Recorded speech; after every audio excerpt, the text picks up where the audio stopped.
పరలోక రాజ్యము పొలములో దాచబడిన ధనమును పోలి ఉన్నది. ఒక మనుషుడు దాన్ని కనుగొని దాచిపెట్టి అది దొరికిన సంతోషముతో వెళ్ళి తనకు కలిగినదంతయు అన్ని ఆ పొలమును పొందెను. మత్తయి సువార్త 13వ అధ్యాయము 44వ వచనం. పరలోక రాజ్యం నెలకొందట, పొలంలో దాచబడిన ధనమును పోలి ఉన్నదట. పూర్వ దినాల్లో ఇప్పుడు మనకున్నట్టు బ్యాంకులు లేదా పోస్ట్ ఆఫీసులు లేదా ఇతర డబ్బులు దాచుకునే మార్గాలు, ఇన్వెస్ట్మెంట్ ఇలాంటిది ఏమి పూర్వ దినాల్లో ఉండేది కాదు. అందుకని బాగా ధనం ఉన్నవారు, బంగారం ఉన్నవారు ఏం చేసేవారు అంటే బొజ్జు తీసి అందులో పాతి పెట్టేవారు. ఎవ్వరు చూడకుండా, ఎవ్వరు లేనప్పుడు జాగ్రత్తగా ఇంటిలోని లేదా పొలంలోని ఇలా దాచి పెట్టేవారు. అందుకే ఇప్పటికీ కూడా నిధులు ఉన్నాయి, అది ఉన్నాయి, ఇది ఉన్నాయని చాలామంది నిలుపుకుంటూ వెళ్తూ ఉంటారు. ఏదో మేపలు పప్పుకొని పలానా దగ్గర ఉందాట, పలానా దినాల్లో మా పాత దగ్గర ఉండేదంతా దాచేవారంతా అని చెప్పి అది రెట్టదని తేలుతుంది. అది దొరికితే మన లైఫ్ సెట్ అయిపోద్ది, మన జీవితం బాగుంటుంది అని చెప్పి అది నెతుపుంటూ వెళ్తూ ఉంటుంది. కొంతమంది దొరికిన వారు కూడా ఉన్నారు. ఇప్పుడు కూడా కొన్ని దేశాల్లో ఇలాంటివి జరుగుతూ ఉంటాయి. అలాగా ఆ దాచబడిన ధనమును పోలి ఉన్నదంట. అదేంటి? పరలోక రాజ్యము. ఇక్కడ ఒక మనుషుడు దాన్ని కొనుక్కొని దాచిపెట్టి తనకు దొరికిన సంతోషంతో వెళ్ళి తనకు తగిన అన్నీ ఆ పొలమును పొందెను. గమనిస్తే ఈరోజు మనం వెంబడిస్తున్న మార్గం, యేసుక్రీస్తు వారి మార్గం, ఆయన చూపించిన జీవ మార్గం, ఒక గొప్పతనం మనకు తెలిసిందా? మనం ఆ మార్గం కోసం ఎంత ప్రయాసపడుతున్నాము, ఎంత చూస్తున్నాము? లోపం ఉన్న ఒక పద్ధతిని దేవుని వాక్యంతో పోల్చి, దేవుని పరలోకంతో పోల్చి యేసు వారు మనకు అర్థం అవ్వాలని చక్కగా వివరించారు.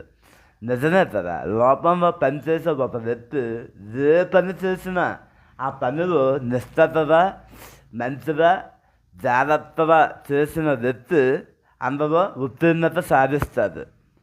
గమనించండి, ఒక పనిలో 100 మంది ఒక కంపెనీలో పనిచేస్తే ఒకరు ఇద్దరు ఆ కంపెనీకి బాస్ అవుతారు, లేదా ఉన్నతమైన స్థానంలో ఉంటారు. మిగతా వాళ్ళు ఎందుకు ఉంటారు?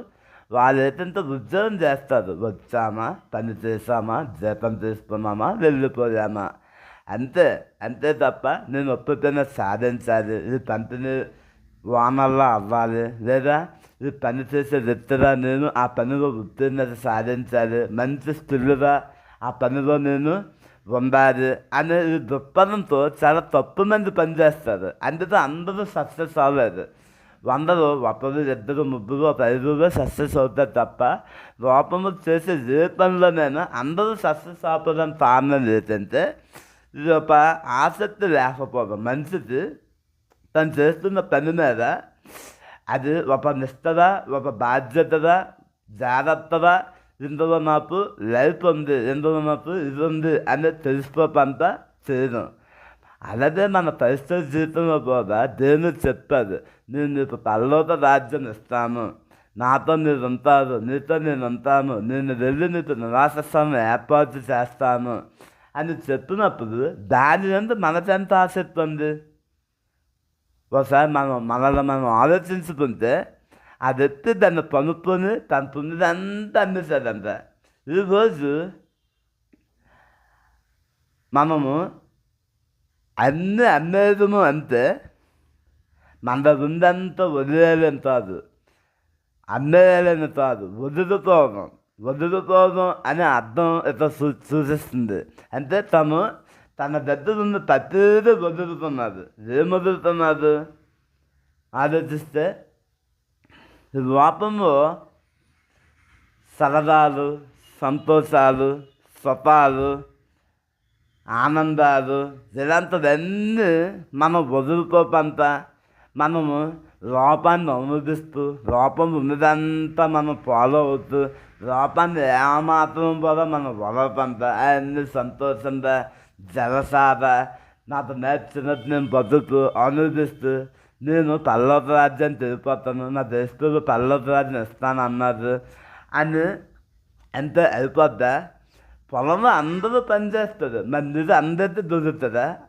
ఆ యొక్క ధనం అందరికీ కొనుక్కుంటారా? ఉంటారని తెలుసు, కానీ ఆ పదేస్తారు ఎంతమంది దాన్ని కొనుక్కుంటారు.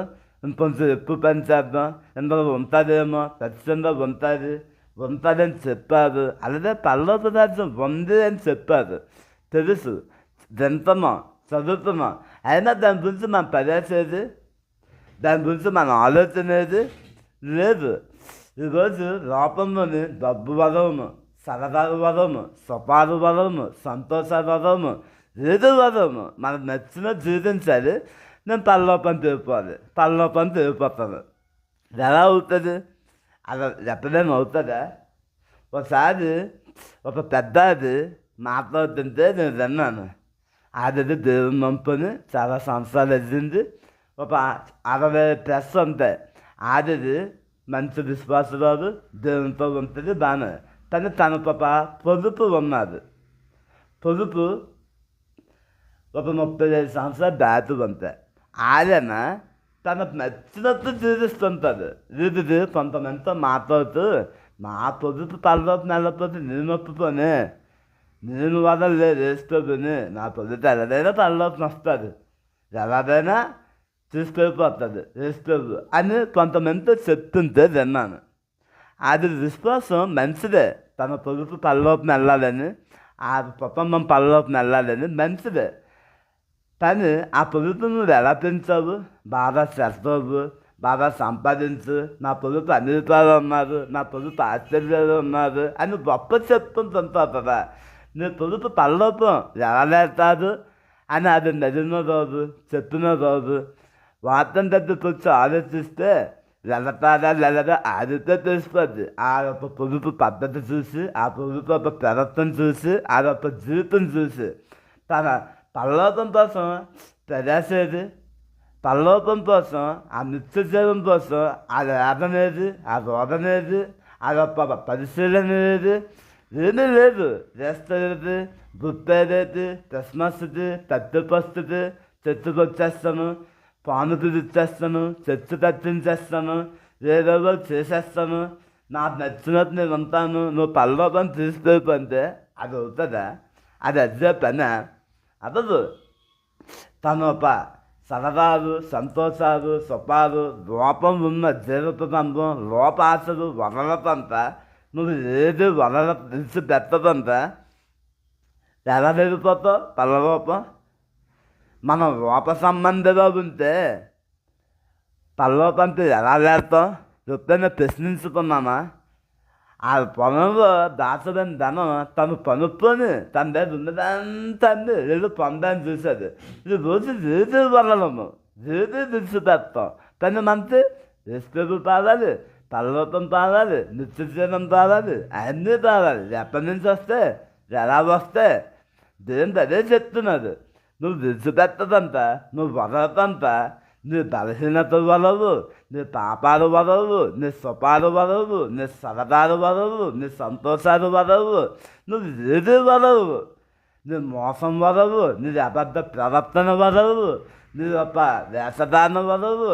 నువ్వు ఎన్ని విషయాలు నిన్ను నువ్వు మోసం చేసుకుంటూ, ఇతరులు మోసం చేస్తూ, నిన్ను నువ్వు సుఖపరచుకోదండి, నిన్ను ఆనందపరచుకోదండి, నిన్ను సంతోషపరచుకోదండి, నీకు నచ్చినట్టు జీవిస్తుంటే పరలోకం ఎలా వెళ్తావమ్మా? నువ్వేనా, నీ కుటుంబమేనా, నీ చుట్టుపక్కల ఉన్న వాళ్ళైనా నువ్వు వెళ్ళవు, వెళ్ళే వాళ్ళు కదా ఆపేస్తావు. నీ వల్లే కదా నా నామం దూషింపబడుతుందని అది ఎందుకు అన్నది? మన ప్రవర్తన బట్టే, మన ఆలోచన బట్టే దీన్ని బోధలు తింటాం, ఎంత వార్తను చదువుతాం, ఎంతోమందికి చెప్పేస్తాం, అయినా ఏ మార్పు ఉండదు, ఏది వదము. చెప్తారా? ఈ వార్తల్లో మనకి ముఖ్యంగా చెప్తుంది, వదిలిపో, విడిచిపెట్టు, నీకు ఉత్తమమైనది. నీ లోపంలోకి నువ్వు యాత్ర చేయడానికి వచ్చావు. నువ్వు ఇప్పుడు ఉండిపోవడానికి రాలేదు. ఇప్పుడున్నటి మీద మనస్సు ఉంచద్దు, పైన దాని మీద మనస్సు ఉంచు. పౌలు అంటారు కదా, నేను భూమి వద్దకే పరిగెత్తుతున్నాను అని. మనం కూడా ఈ రోజు నుంచి, ఈ వార్త వింటున్న మనం కూడా ఈ రోజు నుంచి మన ఒక పలవోపు భూమి పరిధి మనము ఈ లోపంలోకి అనుభవించడానికి, ఉండిపోవడానికి రాలేదు తాత. దేవుని దగ్గర వెళ్ళడానికి వచ్చాం కాబట్టి మనము ఇప్పటి నుంచి జాగ్రత్త జరిగి ఆయన మీద ఆసక్తి, ఆయన రాజ్యం మీద ఆసక్తి, ఆయన మీద ఆసక్తి పెరిగి జీవించాలని దేవుని కోరుకుంటున్నారు.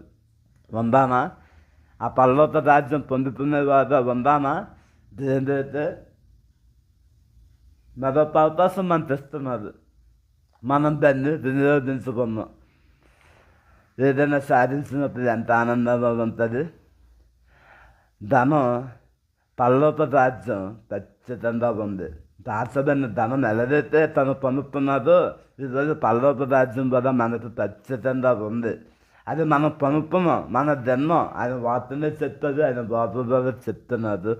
కాబట్టి అది ఉంది కాబట్టి దాని గురించి మనం జాగ్రత్త కలిగి దాన్ని పొందుకునే వారుగా ఉండాలని దేవుడు ఆశిస్తున్నారు, దేవుడు బోధ చేస్తున్నారు. దాన్ని పొందుకునే వారుగా ఉందామా? ప్రార్థన చేద్దాం. ప్రభువా, మాకు సహాయం చేయండి. నిజమేనా? నీ రాజ్యం ఉంది, నీ పర్వత రాజ్యం ఉంది. దాన్ని నేను పొందుకునే వారుగా, మేము దాచబడిన ధనము వెతుకు దాన్ని పొందుకునే వ్యక్తిగా తను పొందుదంతా అమ్మేసి దాన్ని పొన్నాడు, దాన్ని పొందుకున్నాడు. కాబట్టి ఈరోజు నా యొక్క ఇష్టాలు వదులుకొని నీ రాజ్యంలో రావడానికి సహాయం చేస్తానని, నీకు నచ్చే రీతిగా మమ్మల్ని అందరినీ ఉంచమని యేసు నామములో వదులుతున్నాను తండ్రి. ఆమేన్.